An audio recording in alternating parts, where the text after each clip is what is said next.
मैं जी नहीं सकता, मैं जी नहीं सकता तेरे बगैर ऐ खुदा, मैं जी नहीं सकता।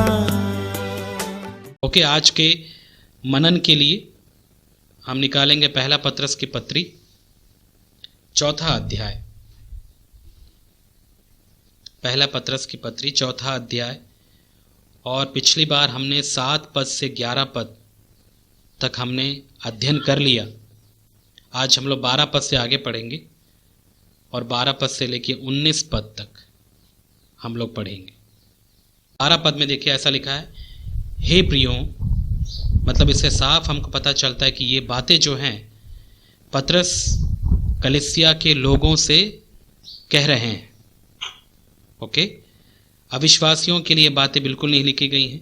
ये बातें हैं जो अपने आप को मसीही कहते हैं, जो अपने आप को विश्वासी कहते हैं, यीशु मसीह के लोग या शिष्य कहते हैं, उनके लिए ये बातें हैं। और जैसे कि हम इस पत्री को पहले से ही पढ़ रहे हैं, पत्रस उस समय की कलीसिया को ये बातें लिख रहे हैं जो दुखों में से होकर गुजर रही थी, जो यीशु मसीह की वजह से दुखों का सामना कर रहे थे वे लोग। ओके, सो ये बातें उस समय के लोगों को लिखी गई हैं। तो क्या बोल के वो संबोधित कर रहा है उनको? हे प्रियो, प्रभु से प्रेम रखने वालों और विशेष करके प्रभु में जो प्रिय हैं उनके लिए। आगे कहता है, जो दुख रूपी अग्नि तुम्हारे परखने के लिए तुम में भड़की है, इससे यह समझकर अचंबा ना करो कि कोई अनोखी बात तुम पर बीत रही है। अब यहाँ पर दुख रूपी अग्नि, इसका मतलब क्या है? हम क्या समझते हैं दुख रूपी अग्नि का मतलब?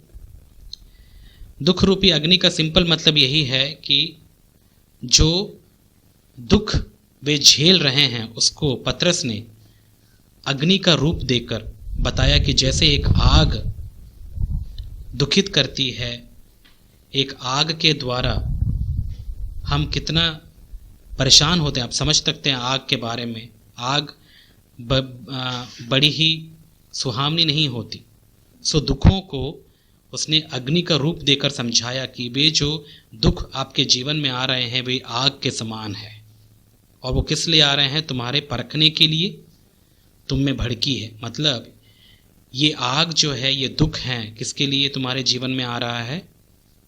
तुम्हें परखने के लिए।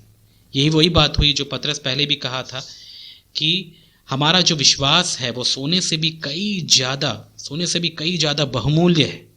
हमने जो यीशु मसीह पर विश्वास किया, ये जो विश्वास है ये सोने से ज़्यादा बहुमूल्य है। और सोने को यदि शुद्ध करना है, सोने को यदि साफ करना है, तो वो आग से ही संभव है।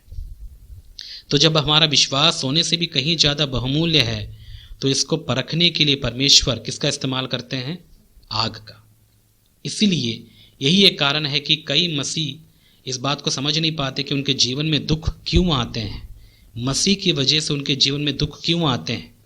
उनके जीवन में मसीह दुख इसलिए आते हैं ताकि वे परखे जाएं, उनके विश्वास में चमक आए, वे और भी अपने विश्वास में मजबूत हों। और जब तक एक मसीही व्यक्ति दुखों में से नहीं गुजरेगा, वो मजबूत नहीं होगा, वो कमज़ोर होगा। अब आप देखिएगा, जैसे कई लोग जिम जाते हैं ना, जब हम जिम जाते हैं वहाँ पर अलग अलग प्रकार के जो भार उठाने वाली जो चीज़ें होती हैं, कोई 10 किलो का होता है, कोई 20 किलो का होता है, कोई उससे बढ़कर होता है।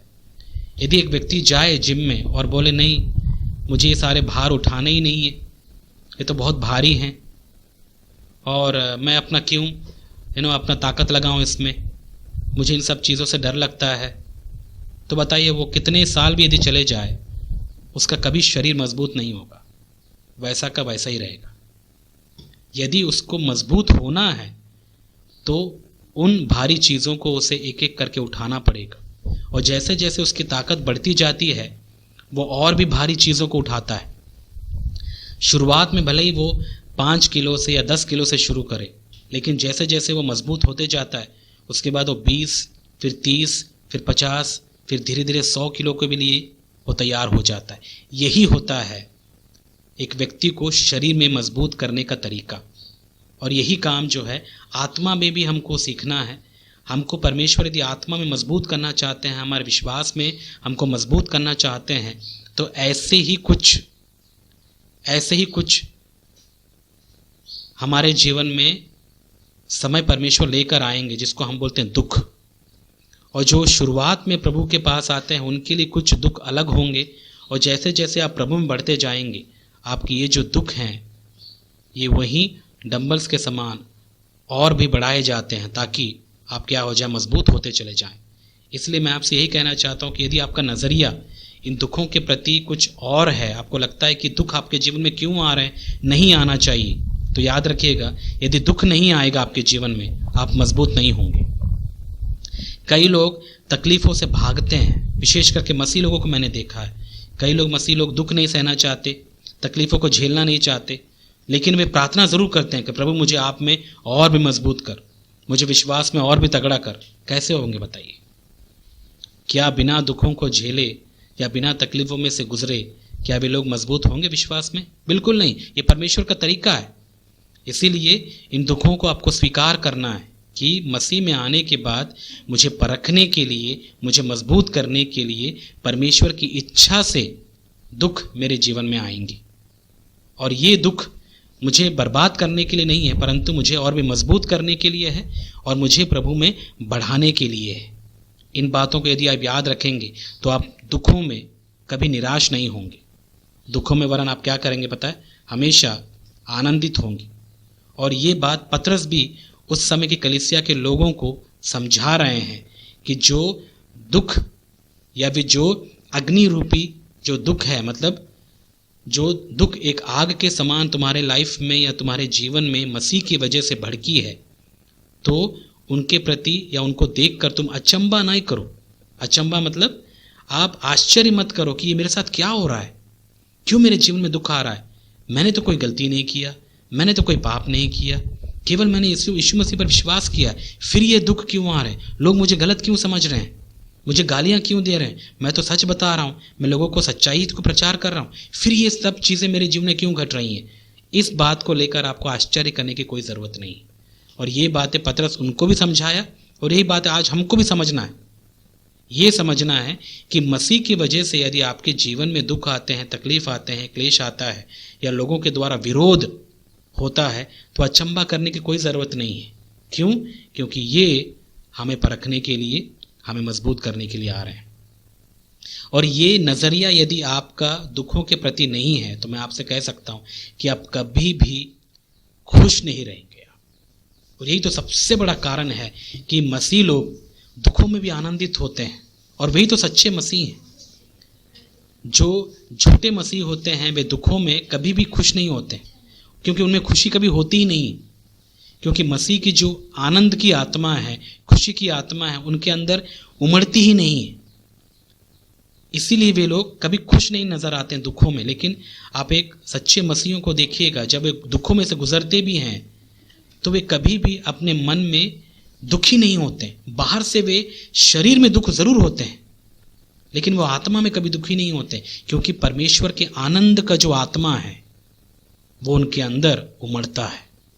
जितना वे शरीर में दुख उठाते हैं उतना ही और उससे बढ़कर परमेश्वर के आनंद की जो आत्मा है, आत्मा में और भी मजबूत उनको करती है, उनको कभी दुखी होने नहीं देती। इसलिए कभी भी आपने भी झेला होगा, आपने भी ये बात जाना होगा, अनुभव किया होगा कि जब आप दुखों में से गुजरते हैं एक अजीब सा आनंद आप अपने हृदय में महसूस करते होंगे।